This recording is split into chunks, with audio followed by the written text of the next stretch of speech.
সম্মানিত দর্শকবিন্দু, আবার আমরা সেই প্রধানমন্ত্রী সড়ক যোজনার রাস্তার উপরে দাঁড়িয়ে আছি। যে রাস্তার উপরে দাঁড়িয়ে আছি আপনাদের দেখাবো গাড়িগুলো কেমন যাতায়াত করছে। আপনাদের দেখাবো যে একটা প্রধানমন্ত্রী সড়ক যোজনার রাস্তা এই অবস্থা। না না যেতে পারে ভালো করে অটো, আর না যেতে পারে ভালো করে টোটো, আর না একটা এখানে কোনো গাড়ি যাওয়ার সম্ভাবনা আছে।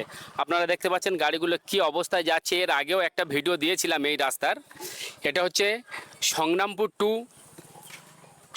টু ঘোলার মোড় হয়ে উঠতে কমসে কম 3-4 কিলোমিটার 5 কিলোমিটারের রাস্তা। এই রাস্তার অবস্থা একই রকম অবস্থা দেখতে পাচ্ছেন যে রাস্তার কোনো রাস্তায় মানে বৃষ্টি হলে একদম যাওয়া সম্ভব নয়। রাস্তার অবস্থা খুবই ভয়ঙ্কর, খুবই ভয়ঙ্কর। রাস্তার অবস্থা খুবই ভয়ঙ্কর। এখানে টোটো অটো ঠিকমতো যাতায়াত করতে পারে না। তাই আমি বিডিও স্যারের দৃষ্টি আকর্ষণ করছি, স্যার এই বিষয়টা আপনি দেখুন, যাতে আমাদের এই রাস্তাটা, এটা গ্রামীণ রাস্তা এবং প্রধানমন্ত্রী সড়ক যোজনার রাস্তা, এই রাস্তায় ঠিকমতো যাতায়াত করতে পারা যায় না।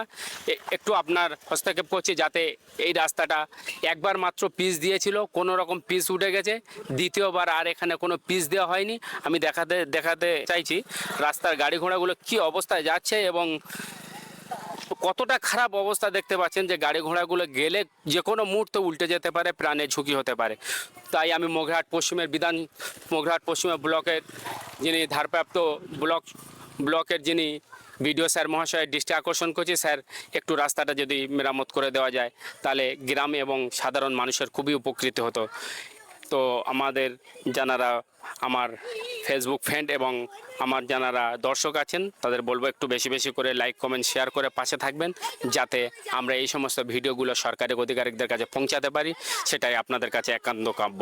তো যদিও আমাদের পেজে নতুন হন, আমাদের Facebook ID MD Abdul Wahab Laskar এবং আমাদের ইউটিউব চ্যানেল খাপুর টিভি 2025, ক্যামেরাম্যান আলফাসউদ্দিন লস্করের সাথে আমি এমডি আব্দুল ওয়াহাব লস্কর। ভালো থাকবেন, শুভকামনা রইল।